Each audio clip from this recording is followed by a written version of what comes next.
साबुदाणा न भिजवता, पापड न लाटता, काचेसारखे पांढरे शुभ्र आणि कागदासारखे पातळ पापड तळताना तुम्हाला कढई देखील कमी पडेल.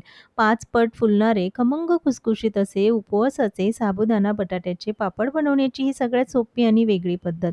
या पद्धतीने तुम्ही 10 किलो पापड अगदी सहज बनवू शकता. हातात मावणार नाही इतका हा पापड फुलतो. यामध्ये जरासुद्धा सोडा किंवा पापड खारचा वापर केलेला नाही, तरी देखील अगदी खुसखुशीत हे पापड तयार होतात. मग चला बनवूया आजची ही रेसिपी. पण त्याआधी तुम्ही जर चॅनलवर नवीन असाल तर चॅनलला सबस्क्राईब जरूर करा. पापड बनवण्यासाठी मी पाव किलो साबुदाणा घेतला आहे. वाटीने जर मोजून घेतलात तर 1.5 वाटी साबुदाणा आहे. बारीक किंवा जाड कोणताही साबुदाणा वापरू शकता. साबुदाणा असाच वापरणार आहोत त्यामुळे भिजवण्याची गरज नाही. जेवढा साबुदाणा तेवढाच बटाटा घ्यायचा. पाव किलोच बटाटे घेतलेले आहेत. बटाट्याची साल काढून पाण्यामध्ये भिजत ठेवायचे, नाहीतर ते काळसर होतील. बटाटा किसून घेताना फार लांबट आणि जाडसर किस करायचा नाही. मध्यम आकाराची जी किसणी असते त्यानेच बटाट्याचा किस करून घ्यायचा. तर सगळ्या बटाट्याचा हा किस करून घेतला बघाल तर मध्यम आकारातच केला आहे.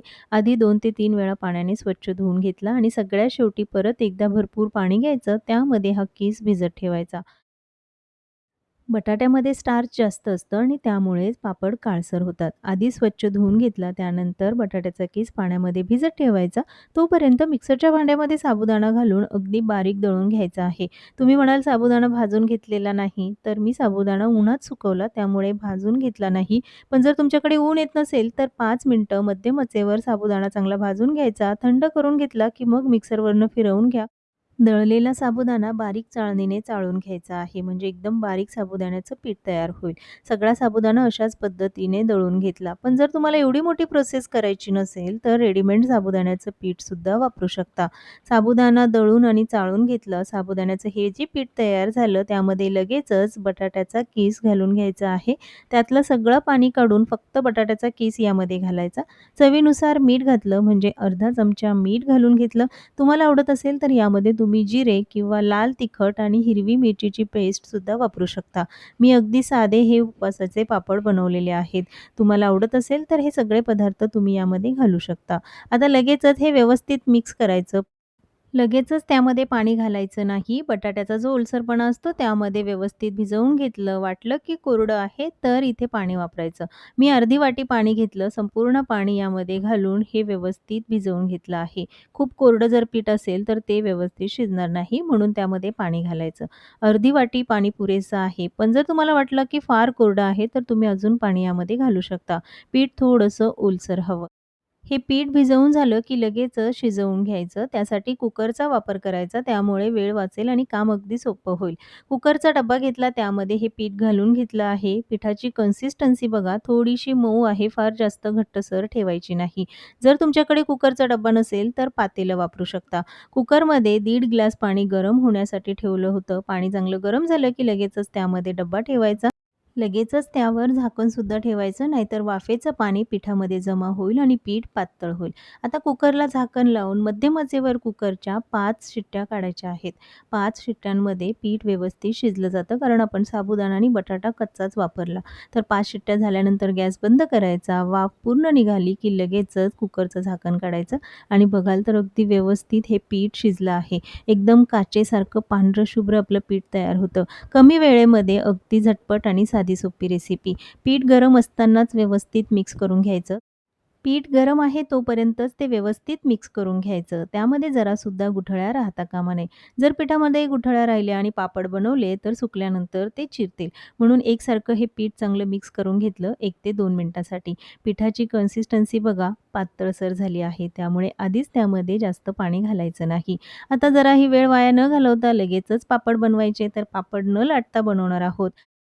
पापड सुकवण्यासाठी प्लास्टिकचा कागद खाली घालून घेतला. त्यावर पापडाचं हे मिश्रण घालायचं आणि लगेचच पापड बनवायचा. अगदी हाताने सुद्धा तुम्ही बनवू शकता. लाटण्याची अजिबात गरज नाही. इथे मी प्लेट घेतली, त्याने हलकंसं प्रेस करून घेतलं आणि बघाल किती मोठा हा पापड तयार झाला. पापड तुम्हाला किती लहान किंवा मोठा हवा त्यानुसार मिश्रण घालायचं आणि लगेचच पापड बनवायचे. अगदी काही मिनिटामध्ये पापड तयार होतात, कारण मिश्रण बऱ्यापैकी गरम आहे. गरम असताना पापड बनवाल तर अगदी पटकन पापड तयार होतील. पापड बनवण्यासाठी सहेली या ब्रँडचं लाकडी टिकाऊ मजबूत असं रोटी मेकर मागवलं आहे. हे जर रोटी मेकर तुम्हाला हवं असेल तर नंबर डिस्क्रिप्शनमध्ये दिलाय, जरूर मागवा. कारण एकदा घेतलेली ही वस्तू अतिशय मजबूत टिकाऊ आहे. तुम्ही यावर चपाती, भाकरी, पापड, पराठा काहीही बनवू शकता. अवघ्या काही सेकंदामध्ये तयार होतो. ही वस्तू इतकी मजबूत आहे की पापड अवघ्या अर्धा सेकंदामध्ये आणि एकदम परफेक्ट तयार झाला.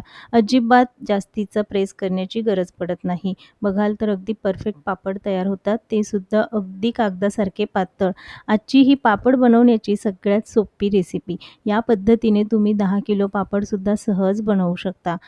एकही पापड चिरत नाही, अगदी परफेक्ट पापड तयार होतात. सगळे पापड याच पद्धतीने बनवून घेतले. पहिल्या दिवशी पंख्याच्या हवेखाली सुकवून घेतले आणि मग मात्र उन्हामध्ये सुकवायचे आहे.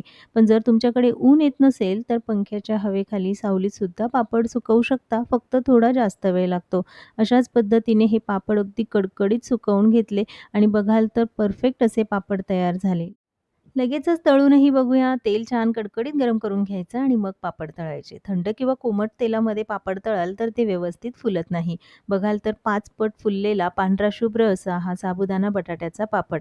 बनवायला अगदी साधी सोपी रेसिपी. पहिल्यांदा जरी तुम्ही साबुदाण्याचे पापड बनवणार असाल तर या पद्धतीने जरूर बनवा. साबुदाणा न भिजवता, पापड न लाटता अगदी परफेक्ट अशी ही उपवासाच्या पापडांची रेसिपी.